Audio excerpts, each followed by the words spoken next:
Welcome in another evening gameplay. Double Dino is a cartridge release for Commodore 64 that contains two games, a colorful T-Rex 64 in deluxe version and CommodoRex, where you can submit your scores online. I covered both games in another video, so what's the topic of this one? I wanted to show you something different, a surprise I found in the cartridge release, extra board game created by Łukasz Bobrecki, founder of Bobr Games. So let's roll!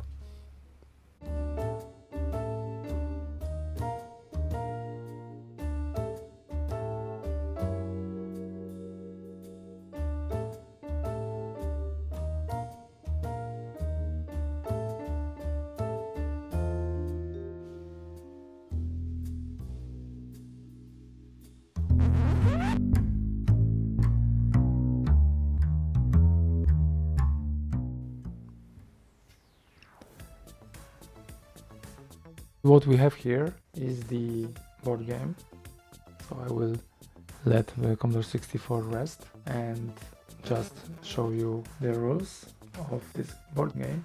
So I have the Polish version of this booklet that was used for testers and also for authors, but the game actually is sold with the English version, so I'll just follow this one, and I'm going just to play one of the variants and try to explain this for you by example.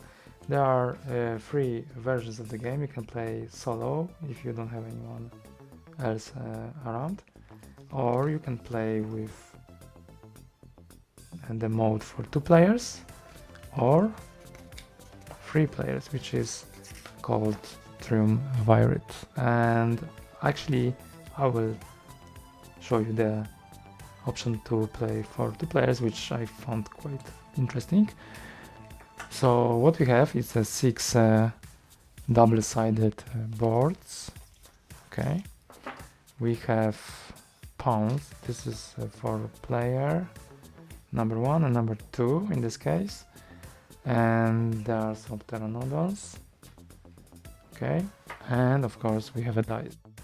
So in this case the rules are different for each version, so please refer to the manual because they might be slightly different, and I think that's actually a really nice thing because it makes this more interesting, as you might like one or another version more. So for 2 players actually I have to choose the cards with 2 skulls. So for the first player will be start 1, and I have to find start 2 for another. It's also advised the start to try with the mirrored board. So in this case you see they are mirrored, there are cactuses in the same positions but in the mirror.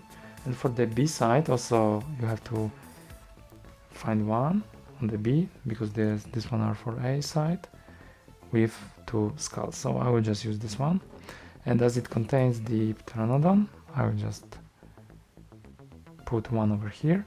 And now how it works is that I will put both players and I will try to play with both players at the same time, so they can move from 1 to 3 steps. And then another thing they can do is that they can also jump, and for jumping we use a die. And then also the player 1 and player 2 controls the pteranodon, so in this case we will also need to throw a die.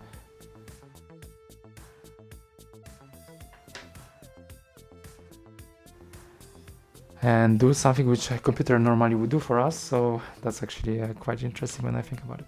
Okay, let's then start. So for the player number 1 I will just move over here, and then I will now roll the die for pteranodon, and this is what player 2 actually should do. Yeah, so we can do, there will be a switch between 2 players. and when there are 6 points, then it's a little bit a different range, because 1 and 2 points is for one move, 3 and 4 are for 2 moves, and 5 and 6 are for 3, so we have to divide it by 2, let's say. And I can decide at the very start if Pteranodon is going to be on the bottom or in the air. So let's keep him here. So for the rest of the game he will just bounce actually on this card in the middle. It cannot go away of this card. So 6 is 3 steps, so 1, 2, 3. Okay, and now as he is reaching this point, I will need to bounce this Pteranodon back. Okay, so player 2, maybe I will try to do a jump.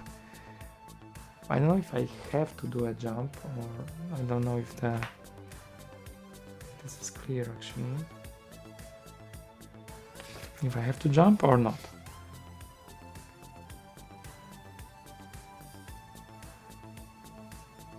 Okay, I can do one or another thing. So 5 points, which is like 1 in the air, 2, 3, 4, and now I can do 4 or 6, because there is also a range where I can do plus or minus 1 point, but it needs to be in range on one of 6. I cannot do like 0 or 7. So 1, 2, 3, 4, 5, and I have to land with the last one, so 6. I can do 6. Alright, and now let's move the Pteranodon. It's 6, so this is I'm going to move this Pteranodon away. So I'm going to move him this way now for 3 points. I also change the beak, because otherwise I will probably don't remember which way it should go. 1, 2, 3. So now it's gliding on his back. Okay, so player now needs to perform a jumps. 4, so I can try 5. 1, 2, 3, 4, and landing 5. Great. So as you already see, the problem will start here when I have to avoid the cactuses and also the Pteranodon. Now let's move the Pteranodon. This is what player 1 does. 1 is 1 move, and player 2, what can I do? Jump can be risky, because now in both cases I would land on the cactus if it's a 6, so let's try to jump. It's 1, so I have to do 1 and plus 1, because that's the range I can do. Let's move Pteranodon. This is what player 1 does. 4, which is 2 points, so 1, 2. Okay, and now player 1, I can move 3 points. I can move actually from 1 to 3 points on the land. 1, 2, 3. I don't know if it's a good idea, because maybe I should be more careful, because this Pteranodon will go back now, but maybe it's not going to be that bad. 2 points, so this is the Pteranodon move, so it's 1. Okay, and now what can I do with this player, number 2? I think I need to be careful now, because Pteranodon goes in the other direction. I will just move maybe 1 step. Okay, and I will wait then. 6, that's perfect, but not really, because I have to jump. This is Pteranodon now. Yes? Did I move Pteranodon? I think I did move the player. Okay, so this is for Pteranodon. 3 points. 1, 2, 3. So you see, I'm going to, anyway, I don't have to even roll a die. I'm going to clash, to have a collision with Pteranodon, so then I have to go back on the start. The same with cactuses. Okay, so Pteranodon 6, which is 3, 1, 2, but when I reach the edge I need to stop. Okay, so now player 2, I can try to jump Ah, it's 1. Okay, not really good. 1 and then landing. Okay, let's move Pteranodon 5, which is 3. 1, 2, 3. Okay. Now player 1. It's 4. I will jump 1, 2, 3, 4, and 5 because I can do +1. And I have to move Pteranodon 1 point.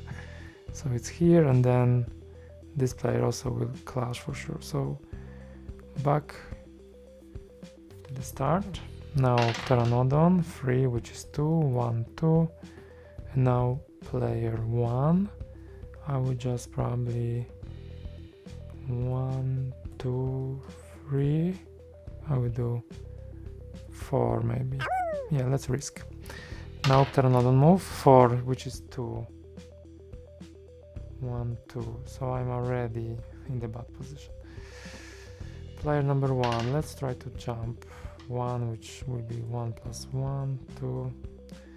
And this will collide anyway. 6. 1, 2, 3. Start. Okay, Pteranodon 5, which is 3. 1, 2, 3. Now let's jump with player 2. Oops, it's 1. So it's collision going back. Okay, Pteranodon 1. 4 for this jump. 1, 2, 3, 4. I can do 5. So here. Now Pteranodon 3, which is 2. 1, 2 points. Okay, now player 2. I did jump 3, but I can do 2. 1, 2. There is this limit I can do. I can do it less. Now Pteranodon 1. Right. Player 2. Actually, do I want to roll? I can. 5. Doesn't matter. 1, 2, 3, 4, 5. Save here. Now Pteranodon 5, which is 3. 1, 2, 3. Now player 2, I have to jump 5, which is 1, 2, 3, 4, 5. I can do 6. I can do one more. Now Pteranodon. It's 6, which is 3 again. 1, 2, 3. So I will collide again, no matter what. Now Pteranodon 2, which is 1. Now what I have to do is maybe to do 1, 2 with this player. Now Pteranodon 3, which is 2, 1, 2. And now player 1, I will try to jump already. 5. 1, 2, 3, 4, 5, and I can do up to 6. Now Pteranodon 2, which is 1. Okay. Now I have to do a perfect jump, which is 1, 2, 3. I need to have 4. Actually, I have to have 4 or 5. 3. 1, 2, 3. I can have 3 because I can do +1. 4. Nice. Okay, that's the first time actually it went through. Alright, now Pteranodon 5, which is 3. 1, 2, 3. Now player 2. What can I do? This might be also collision. Then both players will go back to the start. Maybe that's something which you can do, so then you can stop the other player. But then it's a little bit hard because, of course, you can move only 3 points as maximum. But then it will be a little bit unfair, I guess. I will just move 2 points. So I'm not going to move both players on the start because that would happen. 6. This is for Pteranodon 1, 2, and it's going to stop here, even though it should be 3 points. Okay, now player 1, I have to jump. Nice jump. 6. 1, 2, 3, 4, 5, 6. Perfect. Now Pteranodon 4, which is 2. Now I don't have to move Pteranodon. Now it's a question who will be faster. So for player 2, I will do 1, 2, 3. 1, 2, 3. Or maybe I should roll a die, because with jump I can be faster. That's perfect. 6. 1, 2, 3, 4, 5. I can do 5. I can do one less. Pteranodon there is no need, but maybe I should. 4, which is 2. Now player number 1, 6. Actually, I wanted him to move. 1, 2, 3, 4, 5. I cannot. Was it here? Was it here? But I already did 6, I think. 1, 2, 3, 4, 5, 6. 1, 2, 3, 4, 5. But okay, let's say that I did it without thinking. 1, 2, 3. That's what I wanted. Pteranodon. 1, 2. And now it will go this way. Now player 1. Player 2, I mean. Jumping 5. 1, 2, 3, 4, 5. Yeah, and player 2 finished the game. Let's see if player 1 would finish this game in the next turn. 2 points. 1, 2. No, he would go back. Alright, so it was a lot of fun actually. I like these rules. As for one player version, then it works differently, because when player will go to the end of the card, then the next card needs to be picked. So the rules are slightly different. Also for Pteranodon it doesn't bounce like this. But anyway, this is the very quick gameplay for Double Dino game. As you see, you don't have to turn on your Commodore 64, you can also play this game with your friends. I really like it. Okay, so after I played Double Dino, I guess I might play Double Dragon. It's a game about dinosaurs, no?